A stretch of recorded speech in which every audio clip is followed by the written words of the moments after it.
अस्सलाम वालेकुम dear students, welcome to city high school online learning. Class 5 हम लोग जो है यूनिट नंबर 4 स्टडी कर रहे थे। इसमें हम लोगों ने कल वर्टिब्रेट्स के बारे में पढ़ा था। आज हम लोगों ने जो टॉपिक स्टार्ट करना है वो है इनवर्टिब्रेट्स।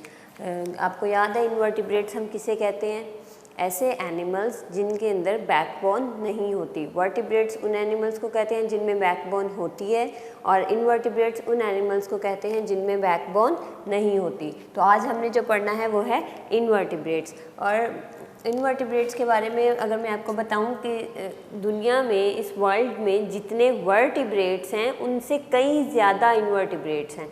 इनवर्टिब्रेट्स जो हैं वो वर्टिब्रेट से भी ज़्यादा हैं इस दुनिया के अंदर।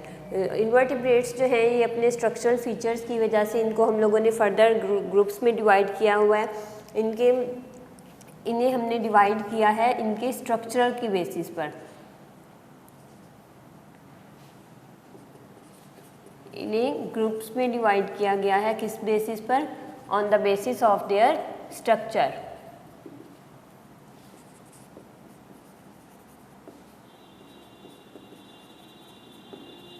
इसकी बेस पे हम लोगों ने इन्हें डिफरेंट उसमें ग्रुप्स में डिवाइड किया है। और जो ग्रुप्स हैं वर्म्स,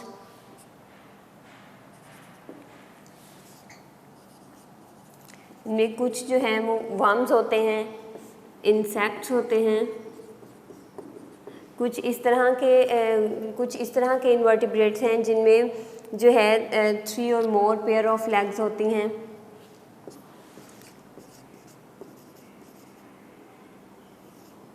थ्री और मोर पेयर्स ऑफ लेग्स, यानी कि उनकी लेग्स के पेयर्स जो हैं वो 3 होंगे। 3 पेयर्स मतलब 6 लेग्स होंगे। 3 या इससे भी ज़्यादा पेयर ऑफ लेग्स होते हैं। जैसे कि अगर इसकी एग्जांपल हम देखें तो इसमें क्या आ जाएगा? बीज आ जाती हैं इसमें, फ्लाइज, क्रैब्स, स्पाइडर, ये सारे जो हैं इसमें आ जाते हैं। उनकी जो लेग्स हैं वो 3 से ज़्यादा होती हैं। 3 पेयर्स होते हैं इनमें लेग्स के, और कुछ में 3 पेयर्स से भी ज़्यादा पेयर्स होते हैं लेग्स के। उसके अलावा कुछ ऐसे इंसेक्ट्स हैं that do not have legs.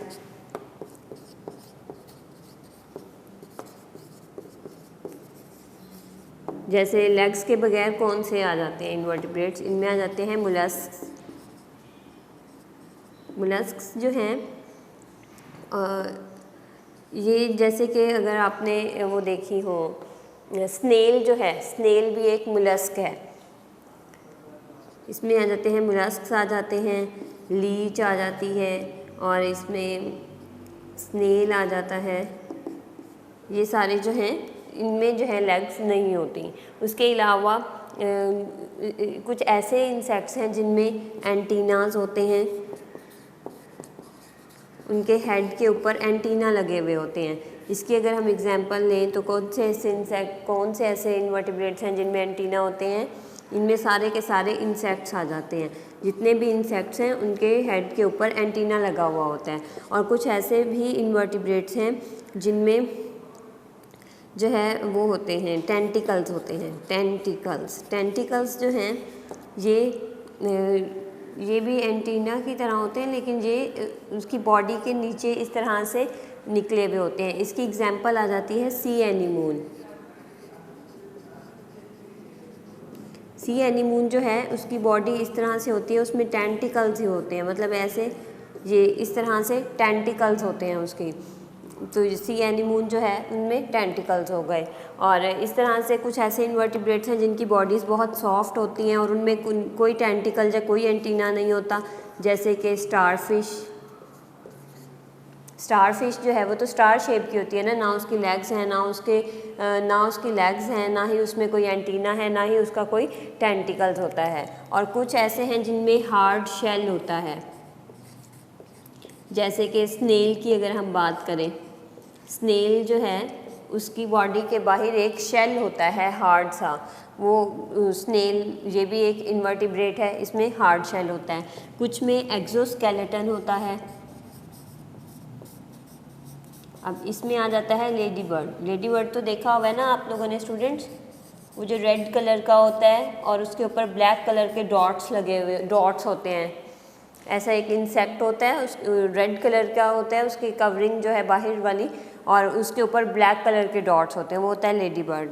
तो उसका जो बाहर वाला स्केलेटन है वो एक्सोस्केलेटन होता है। देखें कुछ में हार्ड शेल होता है, किसी में एक्सोस्केलेटन होता है, और ये जो हार्ड शेल या एक्सोस्केलेटन है ये उसकी इंटरनल सॉफ्ट बॉडी को प्रोटेक्ट कर रहा होता है, ताकि उसके अंदर जो सॉफ्ट बॉडी है वो जो है प्रोटेक्टेड रहे, उसे कोई इंजरी ना हो।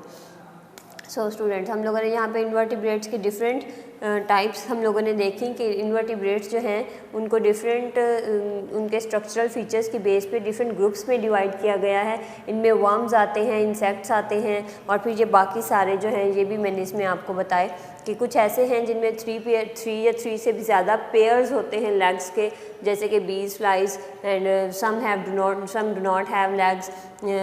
Some invertebrates have antennas like insects, some have tentacles like sea anemone. Some starfish, their body is without any antenna, without any tentacle or without any leg. Snail have a hard shell and ladybird have a exoskeleton. तो ये थे invertebrates. अब हम लोग आप लोगों को पता है सबसे एक इस तरह का दुनिया वर्ल्ड्स लॉन्गेस्ट एनिमल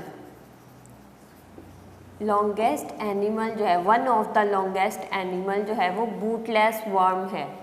बूटलेस वर्म, ये एक वर्म है, ये इस तरह से टेप की तरह का बहुत लंबा सारा एक वर्म होता है, बूटलेस वर्म। इसमें इसकी जो अब तक डिस्कवर किया गया है कि इसकी लेंथ जो है वो 55 मीटर लॉन्ग भी हो सकता है। ये इसकी जो अब तक फाइंड किया गया है वो बूटलेस वर्म, वो अब तक 55 मीटर लॉन्ग बूटलेस वर्म जो है वो भी फाइंड किए गए हैं। तो इसलिए इसे जो है लॉन्गेस्ट एनिमल्स में काउंट किया जाता है। जो दुनिया के लॉन्गेस्ट एनिमल्स हैं, सबसे लंबे एनिमल्स हैं, उनमें से ये एक है बूटलेस वर्म। और इसके अलावा इसका जो म्यूकस होता है वो बहुत ज़्यादा टॉक्सिक होता है। इस बूटलेस वर्म का म्यूकस बहुत ज़्यादा टॉक्सिक होता है। म्यूकस क्या होता है स्टूडेंट्स? जैसे स्लाइवा होता है ना, इसी तरह से म्यूकस होता है। एक स्टिकी लिक्विड को कहते हैं, लिक्विड होता है जो ये एनिमल जो है वो खारिज करता है, रिलीज़ करता है। That mucus is very toxic. और सबसे जो स्मॉलेस्ट वर्म है, स्मॉलेस्ट वर्म, वो है नीमाटोड। ये MCQ पॉइंट ऑफ व्यू से आप लोगों को ये चीज़ें पता होनी चाहिए। स्मॉलेस्ट वर्म कौन सा है? नीमाटोड है।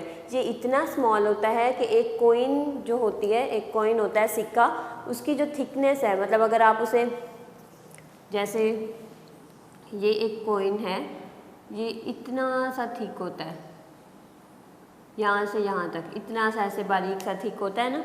तो नीमाटोड सिर्फ इतनी सी थिकनेस को भी अगर आपने देखना है ना, तो 20 to 30 नीमाटोड्स को अगर एंड टू एंड आप उसे जोड़ के रखेंगे, तब जाके ये इतनी कॉइन की जितनी थिकनेस होती है इतनी सी थिकनेस बनेगी, तब आपको वो इतने से नज़र आएंगे। ये इतने स्मॉल होते हैं। ये नीमाटोड जो है वर्ल्ड के स्मॉलेस्ट वर्म्स हैं, और बूटलेस जो है वो सबसे लॉन्गेस्ट एनिमल्स में आते हैं। अच्छा, इसके बाद हम लोगों ने स्टार्ट करना है वर्म्स के बारे में कि वर्म्स क्या होते हैं। वर्म्स जो है स्टूडेंट्स, ये लॉन्ग ट्यूब लाइक होते हैं with no legs and no wings, no legs. Long होते हैं, ये ट्यूब लाइक बॉडी होती है इनकी, और इनके अंदर कोई लेग्स नहीं होती और ना ही इनके विंग्स होते हैं। वर्म्स जो हैं वो डिफरेंट तरह के हो सकते हैं। कुछ वर्म्स जो हैं वो माइक्रोस्कोपिकली स्मॉल होते हैं, मतलब इतने स्मॉल होते हैं कि उन्हें देखने के लिए माइक्रोस्कोप यूज़ करना पड़ता है। लेकिन कुछ वर्म्स जो हैं वो लॉन्ग भी होते हैं। कुछ वर्म्स जो हैं वो पैरासाइटिक होते हैं, मतलब कि वो किसी लिविंग के अंदर रह के उसी को खुराक के तौर पे यूज़ कर रहे होते हैं, और ये बहुत से इन्फेक्शंस भी काज करते हैं। ये मैंने क्या बताया, ये इन्फेक्शंस भी काज करते हैं, और ये पैरासाइट के तौर पर भी रहते हैं। पैरासाइट हम ऐसे वर्म्स या इंसेक्ट्स को, इनवर्टिब्रेट्स को कहते हैं, जो किसी लिविंग बॉडी के अंदर रह के उसी को खुराक के तौर पे यूज़ कर रहे हों या किसी लिविंग को खुराक के तौर पे यूज़ करते हैं, तो उन्हें हम पैरासाइट कहते हैं। वर्म्स जो है वो इन्फेक्शंस भी काज कर सकते हैं और ये पैरासाइट के तौर पे भी रह सकते हैं, मतलब किसी लिविंग बॉडी के अंदर जाके उसे अपनी खुराक बना लें। और इसके अलावा वर्म्स मैंने अभी बताया कि ये माइक्रोस्कोपिकली स्मॉल होते हैं, मतलब इन्हें देखने के लिए माइक्रोस्कोप यूज़ करना पड़ता है, लेकिन कुछ जो हैं वो लार्ज भी होते हैं, वो नेकेड आई से नज़र भी आते हैं। इनके जो है डिफरेंट हैबिटेट्स में रहते हैं। हैबिटेट रहने की जगह को कहते हैं। हैबिटेट किसे कहते हैं? रहने की जगह को। वर्म्स के जो हैबिटेट हैं वो डिफरेंट हैं। ये वाटर के अंदर भी रहते हैं। वाटर में अगर हम बात करें, फ्रेश वाटर में भी वर्म्स होते हैं, फ्रेश वाटर या फिर सी के अंदर रहते हैं, या फिर ये जो है लैंड के ऊपर भी रहते हैं। लैंड के ऊपर ये बोरो करते हैं, मतलब कि लैंड को बोरो करके खोद कर उसके अंदर जाते हैं। जैसे कि अगर हम बात करें अर्थवर्म, अर्थवर्म का तो आप लोगों ने सुना हुआ है ना, अर्थवर्म। अर्थवर्म जो है वो भी एक वर्म है। ये क्या करता है? ये लैंड पर रहता है, ये ज़मीन को, सॉइल को बोरो करता है और उसके अंदर रहता है, और ये यूज़फुल होता है। अर्थवर्म जो है वो यूज़फुल है, क्यों? क्योंकि ये हमारी सॉइल को एरेट करता है। इसका मतलब होता है सॉइल के अंदर जो है एयर की पासिंग होना। जब ये ज़मीन को बोरो करता है तो उसकी वजह से ऊपर वाली जो आप कहें सॉइल की लेयर है वो नीचे चली जाती है, नीचे वाली ऊपर आ जाती है। इस तरह से उसमें स्पेसेस आ जाती हैं और उसमें जो है वो सॉइल जो है वो फिर एनरिच हो जाती है न्यूट्रिएंट्स के साथ। तो अर्थवर्म जो है ये सॉइल को इरेट करता है, मतलब इसमें एयर लेकर आता है। सो स्टूडेंट्स, ये था हमारा, आज हम लोगों ने पढ़ा वर्म्स के बारे में। वर्म्स क्या होते हैं? लॉन्ग होते हैं, ट्यूब लाइक बॉडी होती है with no legs and no wings. ये इन्फेक्शंस भी काज कर सकते हैं और ये पैरासाइटिक भी होते हैं। इनका हैबिटेट डिफरेंट हो सकता है, वाटर में भी रहते हैं, लैंड में भी रहते हैं। जो लैंड में है वो बोरो करके रहते हैं, मतलब लैंड को खोद कर उसके अंदर चले जाते हैं। अर्थवर्म, इसकी एग्जांपल मैंने आपको दी कि ये जो है हमारे सॉइल को एनरिच करता है विद न्यूट्रिएंट्स और एरेट करता है। एरेट करना मतलब उसके अंदर जो है एयर को लेकर आना। जब वो सॉइल को ऊपर नीचे करते हैं तो उसमें स्पेसेस आ जाते हैं और उसमें एयर आ जाती है। आई होप आपको आज का लेक्चर समझ आ गया होगा। आज हम लोगों ने इनवर्टिब्रेट्स को स्टडी किया। इसके बाद हम नेक्स्ट जो है टॉपिक इंसेक्ट्स को स्टडी करेंगे नेक्स्ट लेक्चर में। अल्लाह हाफिज़ फ्रॉम सिटी हाई स्कूल।